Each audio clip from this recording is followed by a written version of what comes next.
우리에게 주시는 하나님의 말씀은 에베소서 3장 14절에서부터 19절까지의 말씀을 한번 교독해서 읽어보도록 하겠습니다. 제가 14절부터 읽겠습니다. 이러므로 내가 하늘과 땅에 있는 각 족속에게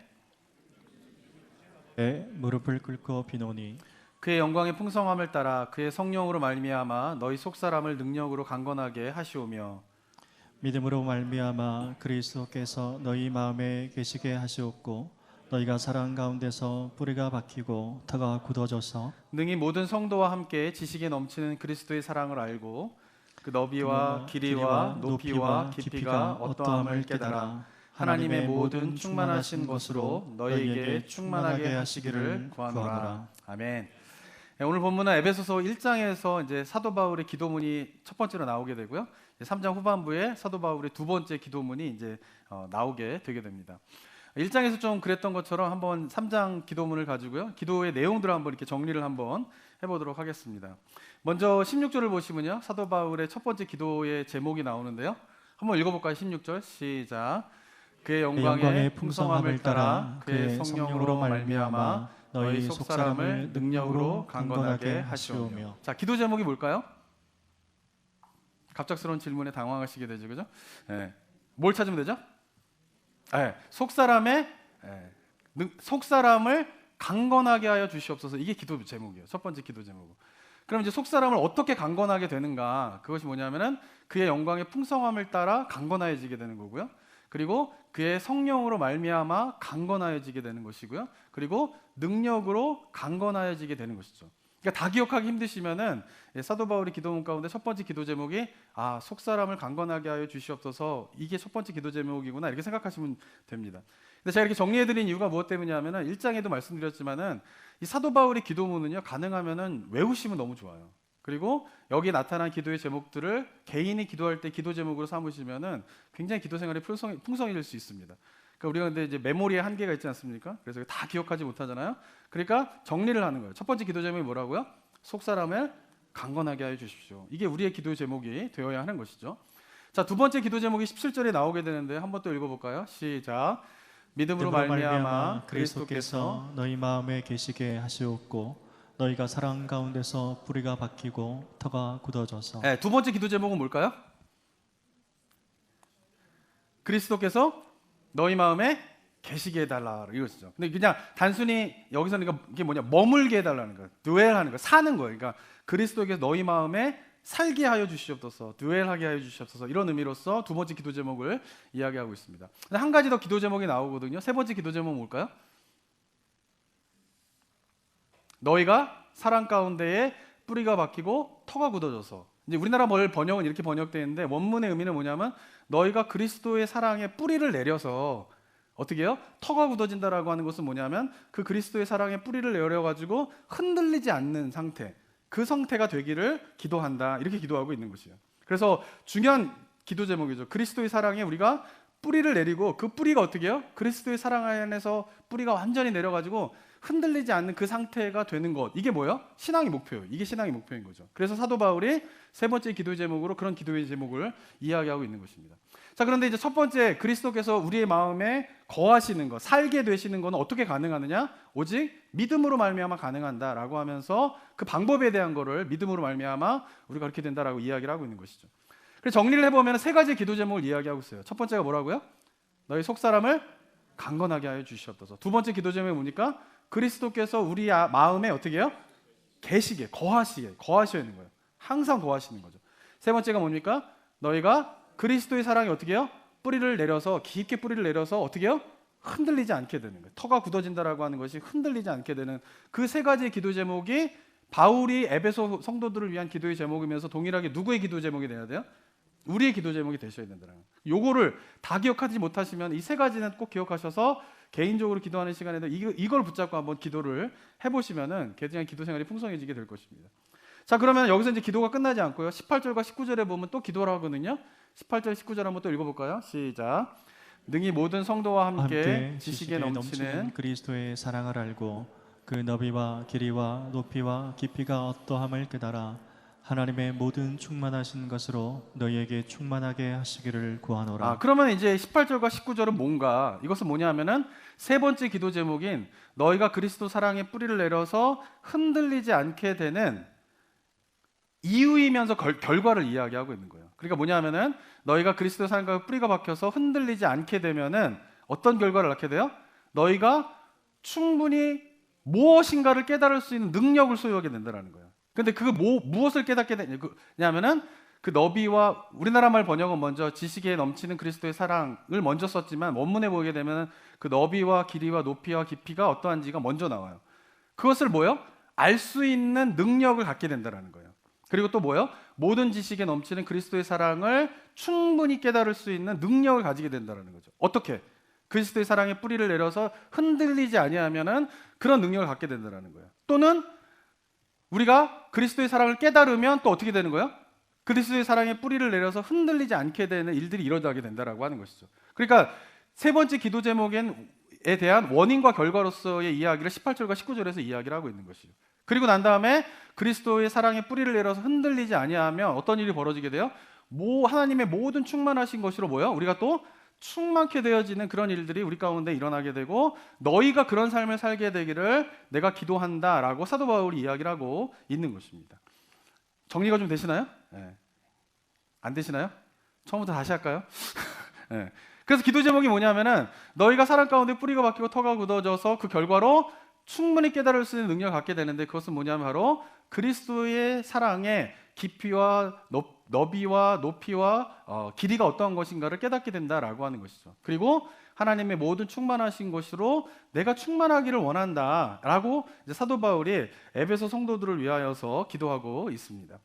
자, 1장에서도 그렇고 3장에서도 그렇고 이렇게 정리를 좀 해드린 이유가 뭐냐면은 이게 잘 머릿속에 좀 기억하시도록 하는 거예요. 기도하실 때. 그리고 이 1장과 3장에 있는 사도 바울의 기도문을 우리가 잘 묵상을 하게 되면은 뭐를 발견할 수 있냐면은 성경적으로 우리가 기도하는 생활이 어떤 것인가, 이것을 우리가 좀 깨달을 수가 있는 것입니다. 그래서 이번 주와 다음 주에 걸쳐 가지고 이 본문의 말씀을 가지고 제가 성경적인 기도 생활이 무엇인가에 대해서 두 번에 걸쳐 가지고 제가 설교를 좀 나눠보도록 하도록 하겠습니다. 자, 그러면서 오늘 제가 우리 성도님들과 좀 나누고 싶은 첫 번째는 뭐냐면요, 제가 요즘에 가장 큰 목회적인 관심은 뭐냐면요, 우리 성도님들의 기도 생활이에요. 기도 생활.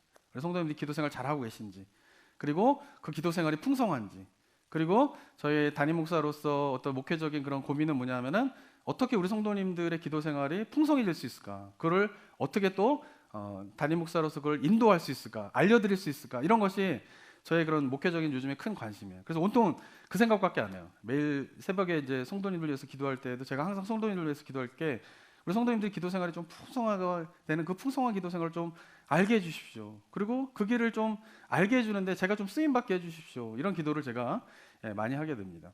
왜냐하면은 제가 코로나의 그런 시간들을 거치면서 저의 기도 생활에 대한 큰 변화를 제가 경험했기 때문에 그렇습니다. 제가 목회를 시작하면서 저에게 있어서 가장 큰 관심은 무엇이었냐면 성경이었어요. 성경. 어떻게 하면은 평신도인 우리 성도님들이 성경을 잘 이해할 수 있을까?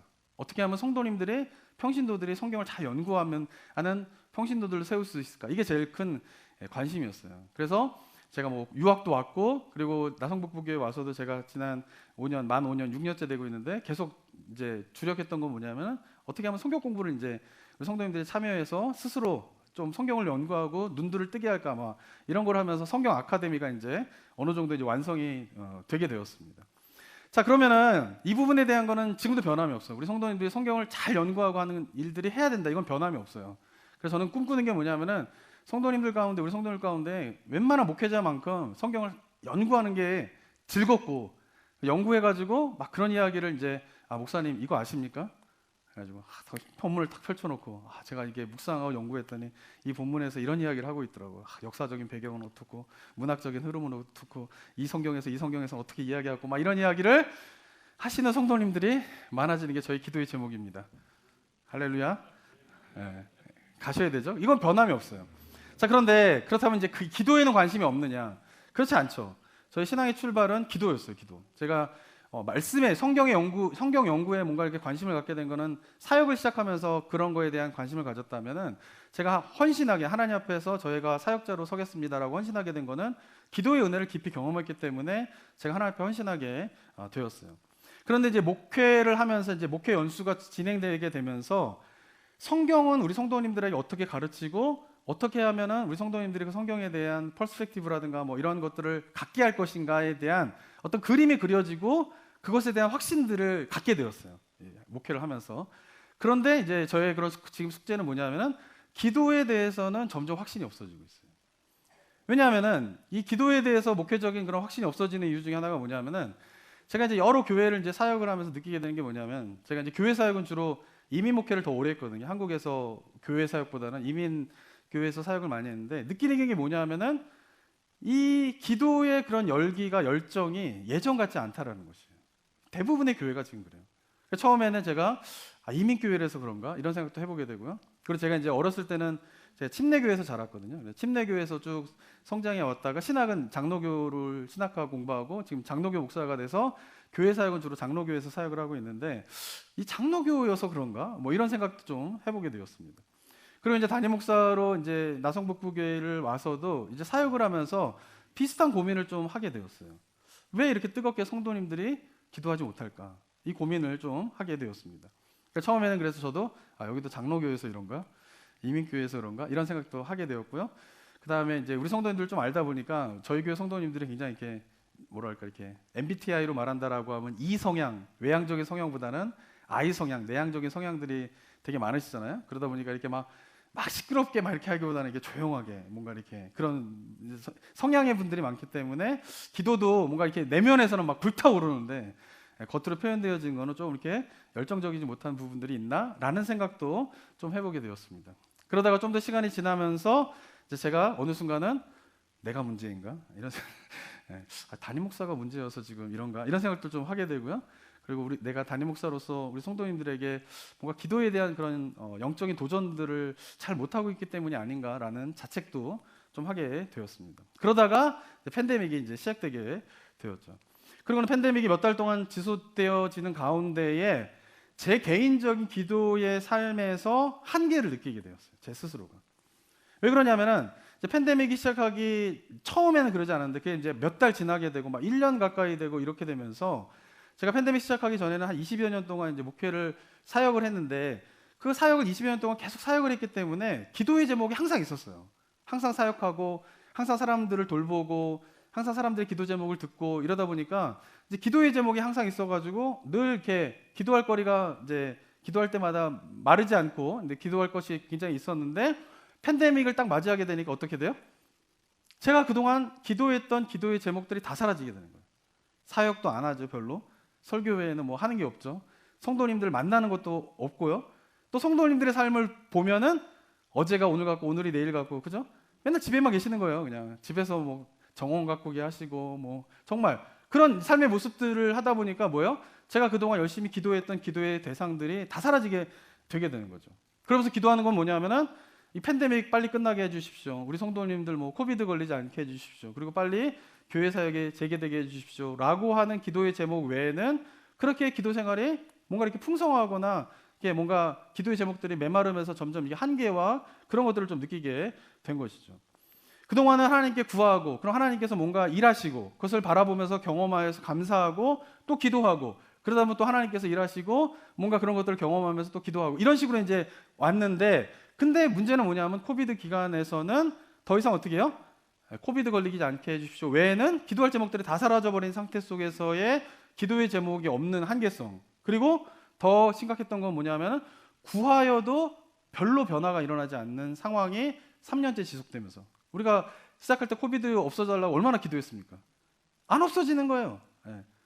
코비드가 사라지지 않는 거예요. 기도를 했는데 사라지지 않는 거예요. 기도했는데 상황이 변하지 않는 시간들을 길게 하게 되면서 뭔가 기도에 대한 그런 한계성들을 느끼게 된 것이죠. 그러면서 제가 생각했던 게 뭐냐면은 만약에 우리가 하나님께 무엇인가를 간구할 것이 없는 상황에 처한다면 그런 상황에서 기도할 것이 더 이상 없어지고 기도의 제목이 메마른다면 그것이 과연 성경적인 기도 생활인가? 라는 생각을 해보게 되었어요. 또는 열심히 구하여도 뭔가 달라지지 않는 상황을 우리가 계속 맞이하게 되었을 때에 그 상황에서 우리 기도가 마르기 시작한다면 더 이상 기도할 것이 없어지기 시작한다면 과연 그것이 성경적인 기도 생활인가? 라는 생각을 좀 해보게 되었습니다. 그래서 제가 한번 가정해 봤어요. 제가 만약에 내가 사역을 다 내려놓고 아무 사역을 안 하고 있고, 그리고 더 이상 무엇인가 하나님의 도움이 필요할 만한 삶의 문제가 다 없어진 편안한 그런 상황에 있는다 했을 때에 나의 기도의 열정과 그리고 나의 기도의 내용들이 메마르지 않는 일들이 지속될 수 있을까? 자신이 없더라고요. 그러면서 과연 이것이 나의 기도 생활이, 지금 내가 하는 지금까지 해왔던 기도 생활이 과연 성경적인 기도 생활인가라고 하는 고민을 하게 되었죠. 그리고 이 모습은 비단 저만의 모습이 아니라 우리 성도님들의 삶의 모습이고 어쩜 한국교회에서 있는 많은 성도들의 모습일 수 있다라고 하는 것을 제가 생각하게 되었습니다. 그래서 제가 접하게 된 것이, 몇 번 설교 때도 말씀드렸지만은 중세 기도원들에서 있었던 기도에 대한 책들을 제가 접하게 되었어요. 그러면서 그 기도를 보면, 기도의 책들, 기도를 깊이 하셨던 분들의 책의 내용들을 보게 되면서 제가 새로운 도전과 충격을 받게 되었는데, 그것은 뭐냐 하면은 그 깊은 기도 가운데 들어가셨던 그런 분들의 그 기도의 공통점은 뭐냐 하면요, 간구의 기도가 중심이 아니었다라는 거예요. 그들의 기도의 중심은 뭘까요? 듣는 것이었어요. 듣는 것. 구하는 기도가 중요한 것이 아니다, 이게 말씀드린 건 아니지만은, 다만 깊은 기도의 세계 가운데로 들어가시는 분들의 공통적인 기도의 내용을 보게 되면은 무엇인가를 구하는 게 중심이 아니었다라는 거예요. 그보다는 뭐예요? 듣는 거예요. 듣는 거. 하나님의 뜻을 듣는 거예요. 그리고는 하나님의 뜻에 더 듣기 위해서 더 가까이 가야 되잖아요. 그래서 하나님께 더 가까이 가게 하는 것이 뭐예요? 기도의 중심에 있는 것이에요. 내 문제를 해결하는 것이 기도의 중심에 있는 것이 아니라. 그러기에 기도를 통해서 어떻게 해요? 하나님께 더 가까이 나아가고자 하고 그 하나님의 뜻을 듣고자 하니까 뭐에 더 집중하게 되면 성경 말씀에 더 집중하게 되는 거예요. 기도를 깊이 하면 깊이 할수록 성경 말씀의 세계 가운데로 깊이 들어가게 되는 것이 깊은 기도 가운데에 있었던 분들의 공통적인 모습이었다라고 하는 것입니다. 그래서 제가 성경 속에 있는 여러 기도문들에 대한 거를 묵상하기 시작했어요. 뭐 에베소서에 있는 1장과 3장의 이 본문의 말씀은 워낙 제가 사랑하는 본문이기 때문에 늘 기억하는 말씀이지만, 그 외에도 시편이라든가 여러 성경 속에서 기도하고 있는 기도의 내용들이 나와 있지 않습니까? 예수님이 기도이다라든가. 그런데 성경 속에 나오는 여러 가지 기도가 있는데 그 기도의 내용들을 정리해 보면은 그 중심에는 뭐가 있을까요? 내 문제를 해결해 달라는 기도가 중심에 있지 않아요. 뭐가 중심에 있을까요? 하나님의 뜻을 구하는 기도가 중심에 있는 거예요. 하나님의 뜻을 하나님의 뜻을 구하기 위해서도 어떻게 할까요? 기도하는 사람들이 하나님의 뜻에 더 귀를 기울이는 거예요.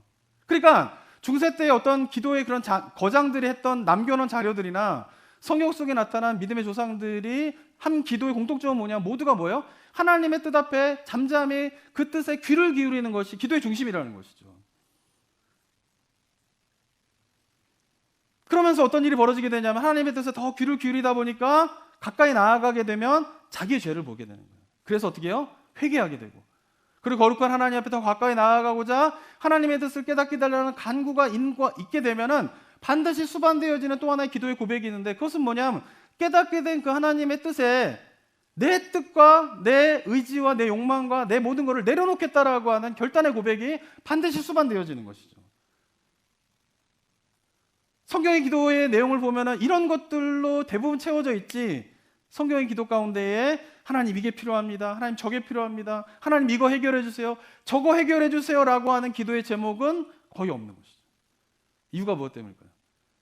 우리가 하나님 앞에 가까이 다가가서 그분 안에 머물면, 아까 사도 바울이 이야기한 것처럼 그리스도의 사랑 안에 뿌리를 내려서 그 안에서 흔들리지 않고 단단하게 있으면, 그럼 뭐예요?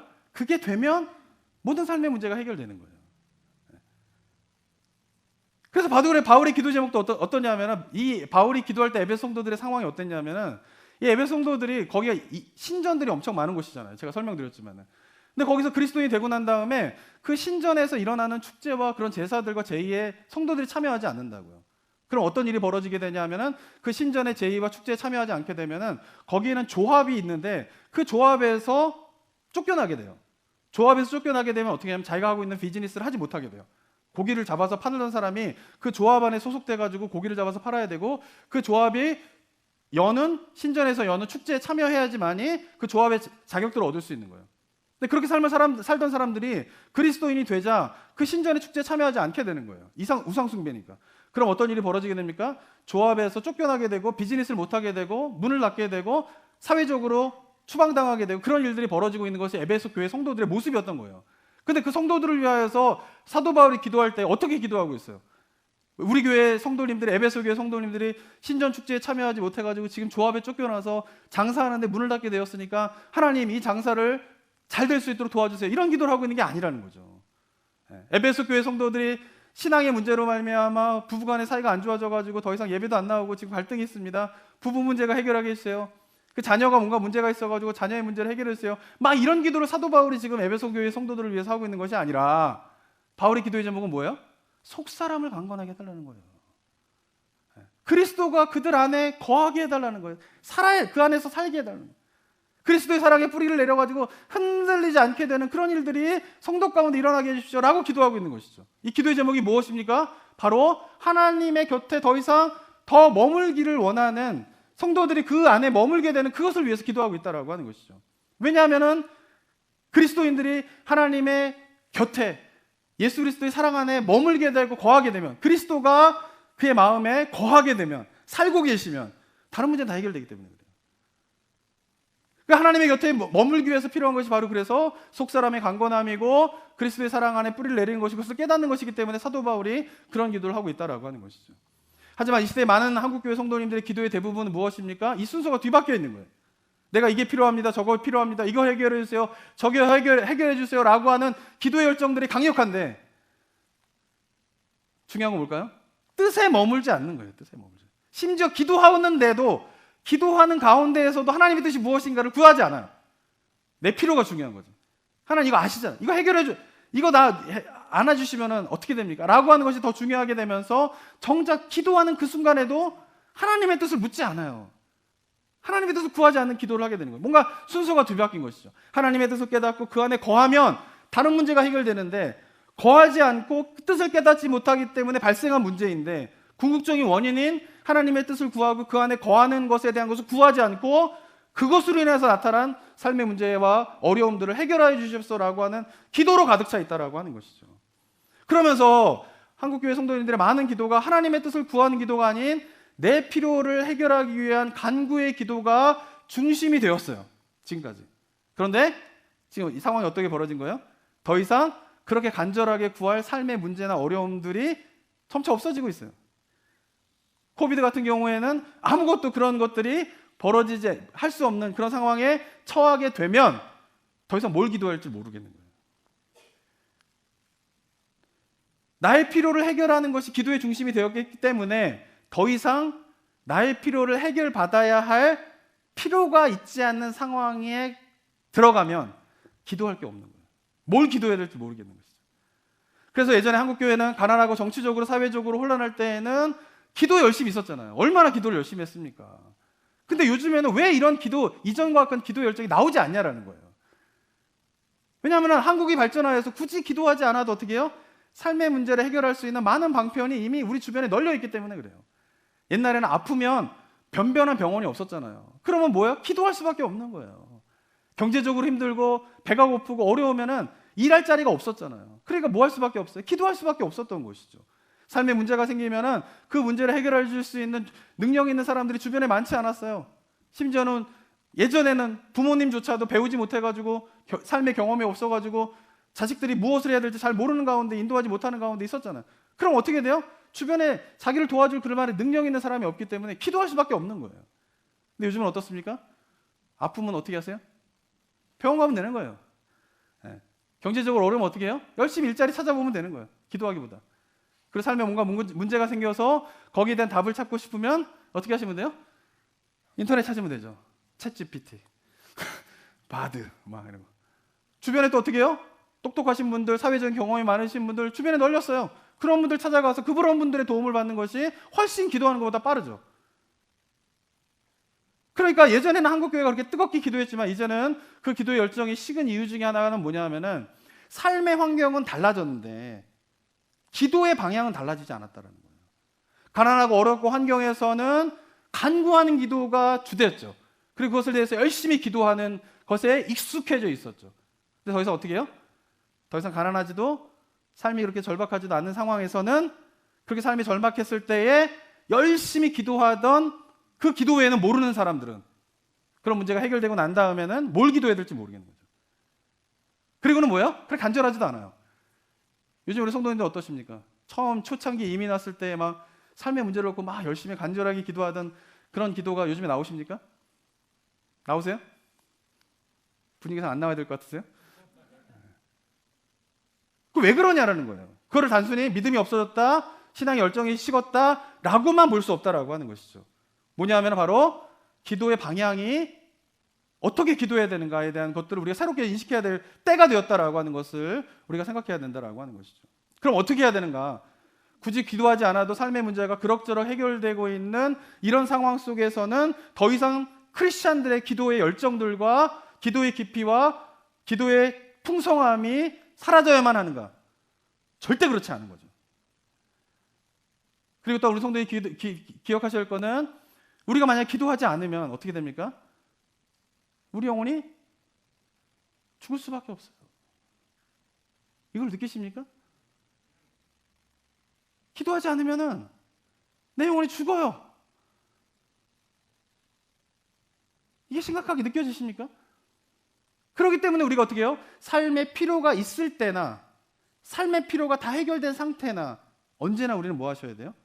기도하셔야 돼요. 저는 제가 성경 속에 나타난 기도의 내용들을 살펴보게 되면서 발견한 성경적 기도 생활에 세 가지 특징이 있는 것을 좀 보게 됩니다. 첫 번째는 뭐냐면요, 성경에 나타난 기도의 대부분의 기도의 문을 보게 되면 그 기도는요, 은밀한 기도예요. 은밀한. 그게 무슨 말이냐면은 하나님께 개인적으로 은밀하게 개인적인 기도의 시간 가운데 나오는 기도문들이에요. 한국교회 성도님들은 모여서 기도하는 건 잘합니다. 모여가지고 금요 기도회, 뭐 철야 기도회 2시간씩 3시간씩 기도해요. 근데 질문하고 싶은 거는 그렇게 교회에서 모여가지고 2시간 3시간 기도하시던 분들이 각자 집에 가가지고 혼자 기도할 때 과연 그렇게 모여서 1시간 2시간 3시간씩 기도했던 그 기도가 계속 이어지잖아요.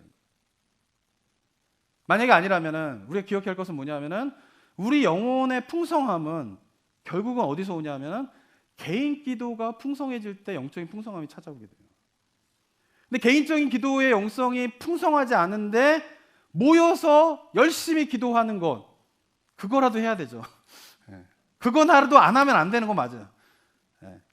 근데 제가 좀 얘기하고 싶은 거는 뭐냐면은 다들 경험해 보실 거예요. 개인적으로 기도 생활이 풍성하지 않은데 막 모여가지고 열심히 기도하는 생활이 지속되면 공허해져요. 왜? 영혼의 풍성함은 어디에서 오는 거냐면 개인 기도의 풍성함에서 오기 때문에 그래요. 그래서 성경 속에 나와 있는 대부분의 아름다운 기도의 내용들은 다 언제 나오는 거예요? 하나님과 은밀한 가운데 개인적으로 기도하는 가운데에서 나오는 기도문인 것이에요. 두 번째 특징은 뭐냐면 성경에 나타나는 기도의 특징은 뭐냐면 바로 필요를 해결해달라는 간구의 기도도 있지만 그러나 더 중심은 뭐예요? 하나님의 뜻을 구하는 기도예요. 하나님. 이 부분에 대해서 말씀을 드렸죠. 근데 자, 생각해야 할 것은 하나님의 뜻을 구하는 기도를 하기 위해서 우리에게 필요한 것이 두 가지입니다. 첫 번째는 뭐냐면은 우리가 기도하는 가운데에 우리가 말하는 것만큼 하나님의 뜻을 좀 들으려고 하는 노력을 하셔야 돼요. 무슨 말이냐면은 우리가 하나님 앞에 기도할 때에 한 10분, 20분씩 기도했어요. 그럼 최소한 그에 대한 절반 정도의 10분, 15분 이 정도는 뭐 하셔야 돼요? 듣는 시간을 가지셔야 돼요. 듣는 시간. 근데 대부분의 한국교회 성도님들의 기도의 시간들이 어떻습니까? 채워집니까? 자기 할 얘기들을 쫙 하고 난 다음에 끝이에요. 하나님의 뜻이 무엇인가, 하나님의 뜻이 어떤 것인가를 듣는 시간을 전혀 갖지 않아요. 그런데 결국은 영혼을 풍성하게 하는 것은 뭐냐 하면은 하나님의 뜻이 들릴 때예요. 내 심령 가운데.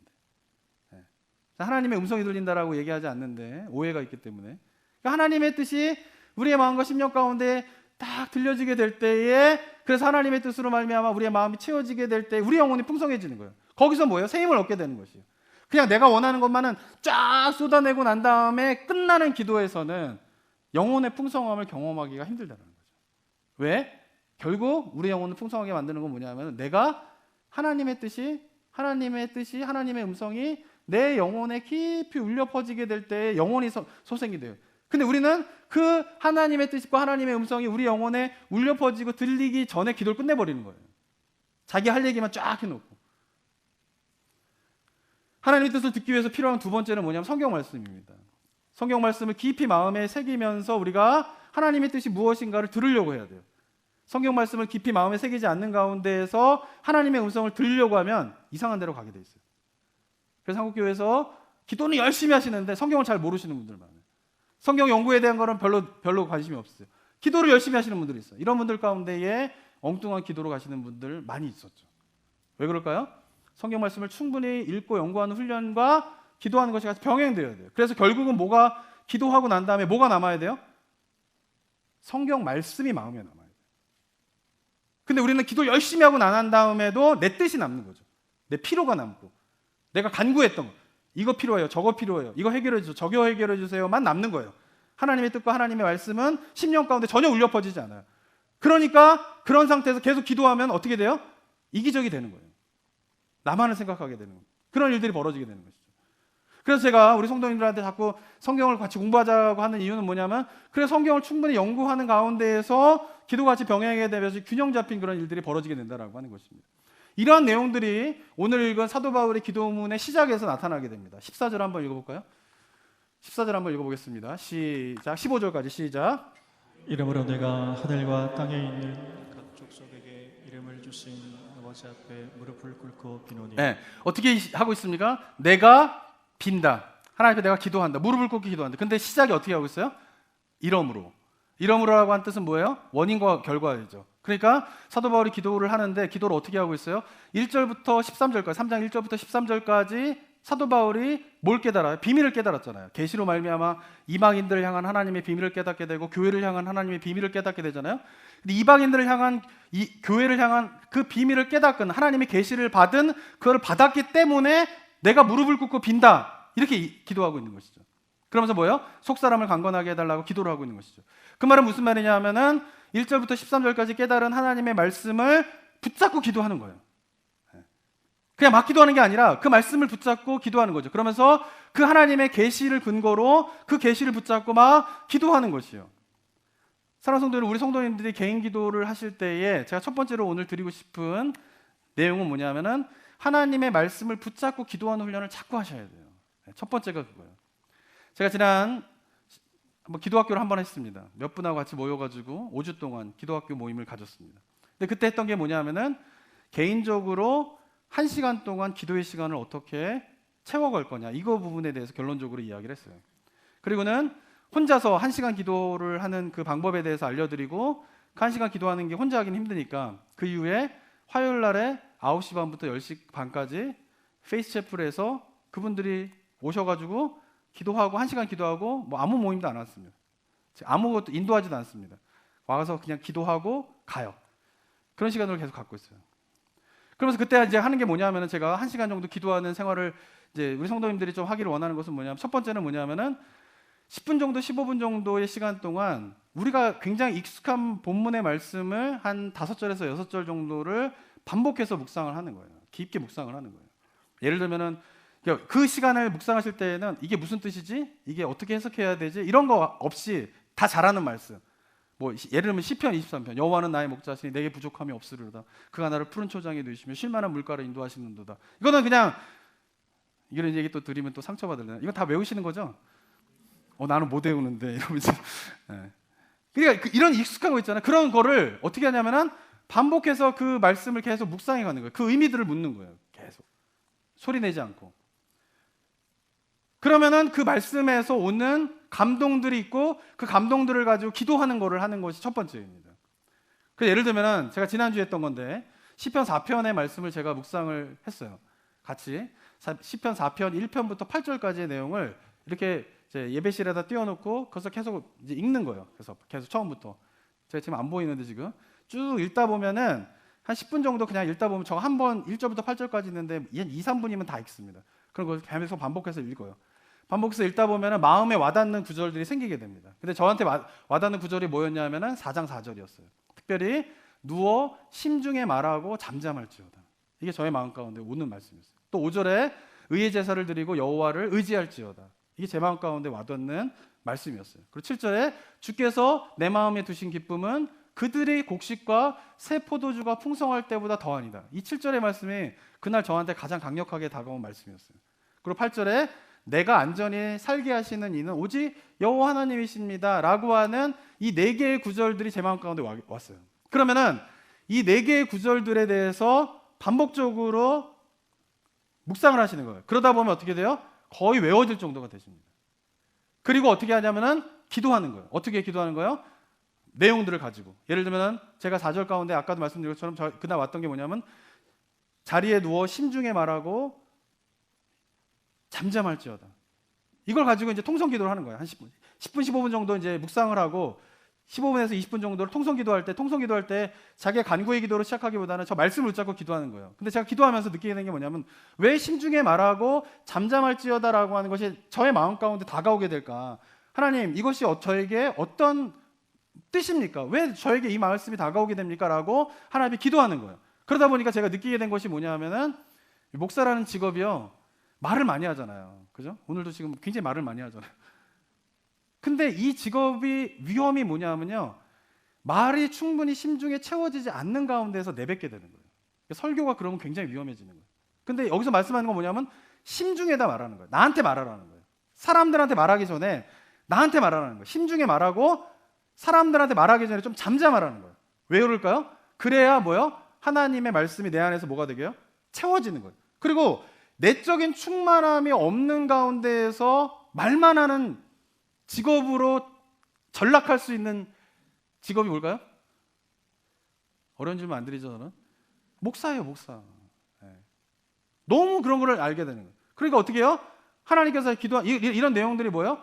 말씀을 묵상할 때 깨닫게 되는 게 아니라 그거 가지고 기도할 때예요. 하나님, 왜 지금 저에게 마음 가운데 왜 심중에 말하고 잠잠할지어라 라고 하는 이 말씀이 저에게 다가오는 것입니다. 저의 영적인 문제가 무엇입니까? 하나님께 저에게 주시는 이 잠잠하라고 하는 의미가 어떤 것입니까? 라고 하나님 앞에 통성으로 기도할 때에 그 가운데 깨닫게 되는 것이죠. 그래서 심중에 채워지지 않는 말을 하는 목사가 되지 말아야겠다. 이런 깨달음들이 언제 이루어지게 되냐 하면은 말씀을 10분 동안 25분 동안 묵상할 때가 아니라 그 말씀을 붙잡고 기도할 때에 깨달음이 있게 되는 거예요. 그것이 뭐가 되는 거예요? 나에게 뭘로 들려지는 거예요?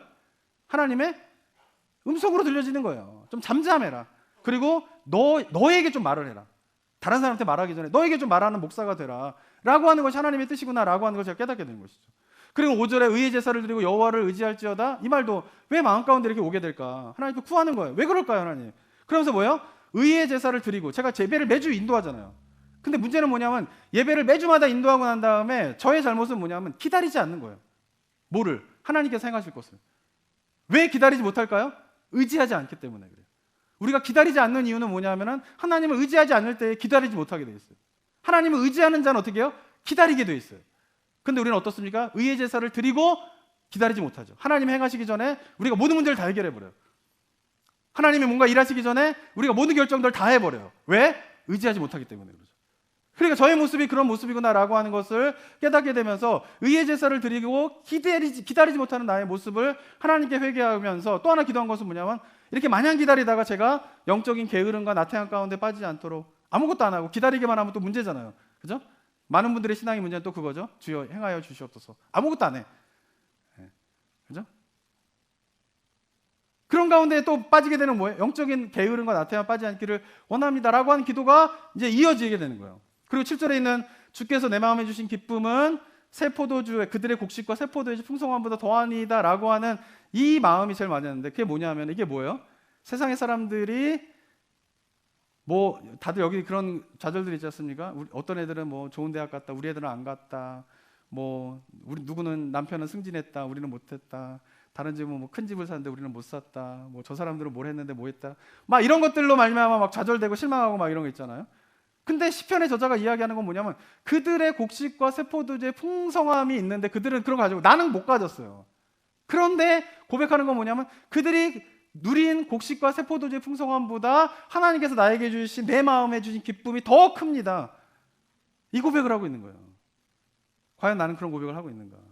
그걸 하나님 앞에 그 고백을 할 수 있는 삶이 될 수 있도록 주님 인도해 주십소서라고 또 기도하는 거예요. 이렇게 기도하다 보면, 말씀을 붙잡고 기도하다 보면 어떨까요? 기도의 생활이 계속 풍성해질 수밖에 없어요. 특별히 간구하지 않아도 무엇인가 삶의 필요가 그 해결될 만한 것들이 없는 상황 속에서도 그냥 말씀을 붙잡고 막 기도하다 보면은 가지치기가 되면서 그 가지치기가 되는 가운데에서 나의 삶의 필요에 대한 것들을 하나님께 고백하게 되고 누군가를 위해서 기도를 해주게 되고, 또 그러면서 어떻게 해요? 기도가 계속 뻗어가는데 그 출발은 뭐여야 돼요? 내 욕심과 내가 원함과 이런 것들이 출발이 되는 게 아니라 하나님의 말씀이 출발이 되는 거예요. 그리고 난 다음에 그렇게 통성으로 기도할 만한 것을 충분히 기도하고 난 다음에 어떻게 해요? 침묵하면서 하나님 말씀을 계속 떠올리는 거예요. 그러면서 어떤 말씀이 들리냐면은 하나님께서 나에게 들리는 말이에요. 심중에 말하고 잠잠할지어다. 의의 제사를 드리고 여호와를 의지할지어다. 하나님께서 내 마음에 두신 기쁨은 그들의 포도주와 그들의 곡식보다 더 풍성하나이다. 나를 안전하게 지키실 일은 여호와 하나님이시니이다. 이게 뭐예요? 침묵하는 가운데 마음속에서 계속 울려요. 그러면서 다른 생각들이 다 내려놓으시게 되는 거예요. 욕심도 내려놓고 절망도 내려놓고 우울함도 내려놓고 그걸 다 내려놓고 하나님께서 주시는 말씀으로 내면이 쭉 채워지는, 침묵하면서 하나님의 뜻을 듣는 거죠. 그게 잠잠히. 다른 생각들이 다 제거. 원래 처음에 침묵하면 다 어떻습니까? 온갖 잡다한 생각들이 다 드러나잖아요. 근데 그걸 다 제거하고 마음속에 하나님의 말씀만 계속 울려 퍼지는 거예요. 그리고 기도를 마무리하고 한 10분 정도를 내가 기도한 내용과 깨달은 것이 무엇인가를 기도 노트를 적는 거예요. 그리고 하게 되면 50분에서 1시간 정도의 기도 생활을 하게 되는 것이. 이 말씀이 어떻게 소망이 되십니까? 하고 싶은 마음이 드세요? 아니면은 마음의 부담이 되십니까? 네. 하셔야 돼요. 하셔야 돼요. 네. 그러니까 제가 지금 얘기했지만은 심중에 말하고 잠잠할지 의의 제사를 드리고 여호와를 의지할지어다. 하나님께서 내 마음에 두신 기쁨은 그들의 곡식과 새 포도주보다 더하니이다. 나를 안전하게 지키시니는 여호와 하나님이십니다. 이게 제가 머리가 좋아서 외워지는 게 아니에요. 제가 암송을 잘 못해요. 제가 암송을 잘 못해요. 암송 시험 보면 맨날 틀렸어요, 옛날에는. 근데 뭐냐면은 기도하는 가운데 묵상을 깊이 하고 그 내용 가지고 기도를 하고 그 다음에 맨 마지막에 내 원함과 소원함으로 가득 찬 상태로 기도를 끝내는 게 아니라 그런 걸 다 내려놓고 그 아까 말씀한 그 묵상들, 잠잠할지어다, 의지할 여호와를 의지하라고 하는 마음으로 내면이 쭉 채워지니까 일주일이 지나도 그 기도의 내용들이, 그 말씀의 내용들이 남는 거예요. 이게 되면 영혼이 굉장히 풍성해지게 된다라고 하는 것입니다. 제가 얼마 전에 기도에 관한 책을 하나 보았는데 한국 목사님이 쓰신 거예요. 근데 그분이 그런 책에서 그런 이야기를 하시더라고요. 비공식적으로지만은 자기가 볼 때는 그분은 이렇게 좀 한국에서 잘 활동하시는 분인 것 같아요. 근데 그분이 그런 책에서 그런 이야기를 하시더라고요. 비공식적으로 한국교회 성도들의 하루 기도 시간은 5분도 채 되지 않는다. 기도 시간이 중요한 게 아니잖아요, 목사님. 길게 한다고 하나님이 기도 들어주시고 짧게 하면 기도 안 들어주시나요? 다 맞는 이야기죠. 짧게 기도하면서 만약에 깊은 기도를 할 수 있으면 it's okay. 근데 과연 그러냐는 거예요. 짧게 기도하지만 깊은 기도를 하고 있다라고 자신 있게 말할 수 있다면 괜찮아요. 하루에 5분 기도하는 것도. 제가 옛날에 제일 싫어했던 게 뭐냐면 제가 신학교 갈 때 목회자 후보생으로 이제 면접을 보거든요. 그러면 목회사 유경재 목회자 후보생 이렇게 얘기하거든요. 유경재 목회자 후보생 이제 면담하시는 목사님이 하루에 몇 시간 기도하나? 제가 그때 30분도 기도 안 했거든요. 한 20분, 10분 기도하는 것 같습니다. 혼났어요. 목회자 후보생이 말이야 1시간을 2시간을 기도해야지 말이야. 혼났어요. 속으로는 1시간 뭐 2시간 뭐 그런 시간이 중요하나? 막 이런 생각을 했어요. 예. 물론 내가 하루에 1시간 기도하냐 2시간 기도하냐 이게 자랑이 되기 시작하면 심각해지는 거죠. 근데 시간을 채우기 위해서 기도 생활은 올바른 생활이 아니에요. 내가 1시간을 뭔가 억지로 채우기 위해서 막 2시간 억지로 채우기 위해서 막 기도하는 거는 저는 올바른 생활이 아니라고 생각해요. 그런데 제가 해보니까 올바른 기도 생활을 하면 어느 정도 시간은 반드시 채워질 수밖에 없어요. 그죠? 그러니까 하루에 기도 시간이 짧은데 그 기도의 짧음이 깊은 기도를 하면서 짧다면 괜찮아요. 근데 만약에 하루에 5분도 기도를 못하는 이유가 기도를 하면 시작하면 더 이상 뭐를 기도해야 할지 모르는 가운데에서 5분도 안 되게 기도를 마친다면 영적으로 심각한 거라는 거죠. 우리 성도는 어떻습니까? 만약 깊은 기도를 하면서 하루에 5분 기도 생활 하신다라고 하면 문제가 없어요. 그런데 기도할 내용이 더 이상 없어가지고 열심히 기도했는데 눈 떠보면 5분밖에 되지 않는다. 그러면 굉장히 영적으로 심각한 상태이다라고 하는 거죠. 기도하지 않는데 스스로가 그리스도인이라 생각하는 것은 엄청난 착각이에요. 기도하지 않는데 하나님이 어떻게 그 안에 거하십니까? 하나님의 거하실 처소가 아닌데 어떻게 그리스도인이라고 말할 수 있겠어요? 하나님의 거하실 처소가 아닌 교인들이 모인 교회가 교회입니까? 지난 시간에 말씀드린 것처럼 교회는 그런 곳이 아닌 것이죠. 제가 협박식으로 지금 이야기하고 있는데 협박을 좀 해야 될 것 같아요. 도전하는 건 뭐냐면은 다시 기도 생활을 점검하시고 시작하셔야 돼요. 만약 이게 되지 않으면 우리 성도님들 어떻습니까? 영적으로 정말 깊은 죽음 가운데 있는데 깨닫지 못하는 거예요. 하나님이 거하실 처소가 될 수 없는 거예요. 그리고 그런 교인이 모인 교회는 교회가 아닌 거예요. 이런 일들이 저는 나성복부교회에서 일어나게 되지 않게 되기를 소망합니다. 각자가 다시 한번 기도의 자리로 깊이 나가세요. 간구할 게 없어서 기도할 게 없다면, 그만큼 삶이 행복하다면, 문제가 없다면 감사의 고백을 하시면서, 아까도 말씀드린 것 첫 번째 도전은 말씀을 가지고 깊이 있게 한번 기도해 보세요. 그 말씀의 내용들을 가지고 계속 곱씹으면서 기도를 하다 보면은 그 기도의 시간이 10분, 20분은 금방 지나갈 수밖에 없어요. 그러면서 그 말씀으로 시작한 기도가 가지치기가 되고 가지치기가 되게 되면서 자기의 그런 필요들과 그런 것들을 다 고백하게 되면서 하나님의 사랑 안에 뿌리가 내려져서 흔들리지 아니하고, 그래서 하나님의 거하실 처소가 되는 삶을 살다가 예배당에 주일날 모여서, 그런 사람들이 함께 모여서 주님 앞에 찬양하면서 예배로 나아갈 때, 그것이 진정한 교회 모습이고, 그러한 교회 모습이 저희 교회 모습 되기를 주님의 이름으로 축원합니다. 세 가지 기준을 마지막으로 말씀드리고 자신의 기도의 생활을 한번 평가해 보세요. 첫 번째, 나는 개인적으로 하나님 앞에 은밀하게 얼마나 기도의 시간을 갖고 있는가. 두 번째, 내 기도의 시간에서 내가 말하는 것과 비슷한 정도의 시간을 나는 하나님의 뜻을 듣는데 사용하고 있는가. 세 번째, 결국 내가 열심히 기도하고 난 다음에 남게 되는 것은 성경 말씀입니다. 이 세 가지의 기준을 가지고 한번 생각해 보시면서 우리 성도님들 다시 한번 각자의 기도 생활 가운데 하나님을 깊이 있게 체험하게 되는, 그래서 영혼의 풍성함을 경험하게 되는 은혜가 우리 성도님들 가운데 있게 되기를 주님의 이름으로 축원합니다. 사랑과 은혜가 충만하신 하나님 아버지, 죄 가운데 있던 우리를 예수 그리스도의 십자가의 은혜로 구원하여 주셔서 이제 우리가 예수 그리스도의 이름으로 하나님 앞에 담대히 나아가 우리의 모든 것들을 구하며 고백하며 기도하며 나아갈 때에 우리의 기도를 들으시겠다고 약속하신 그 하나님의 약속 이외에 다른 것이 우리의 마음을 지배하지 않도록 주님 도와주시옵소서.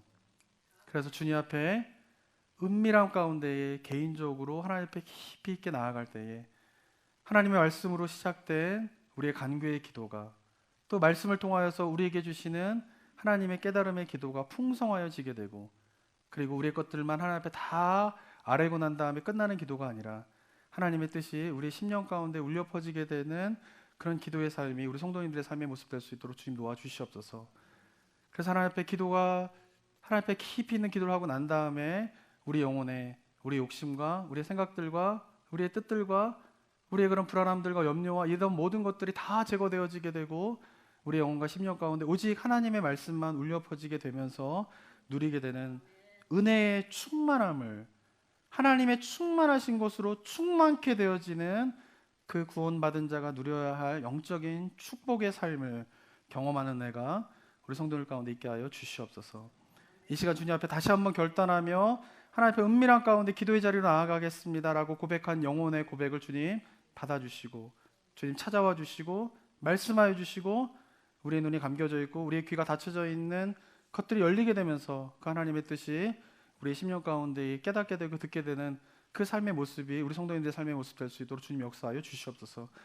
짧은 시간 이것이 이루어질 것은 아니지만, 왜냐하면 우리가 너무나 깊은 죄악 가운데 있기 때문에 걷어내야 할 것들이 많이 있는데, 그 걷어내야 할 걸 충분히 걷어낼 수 있는 그 시간의 인내를 가지고 하나님 앞에 은밀한 가운데 나아가는 삶의 모습이 우리 성도님들의 삶의 모습 되게 하여 주시옵소서. 감사드립니다. 예수 그리스도의 이름으로 기도드립니다. 아멘.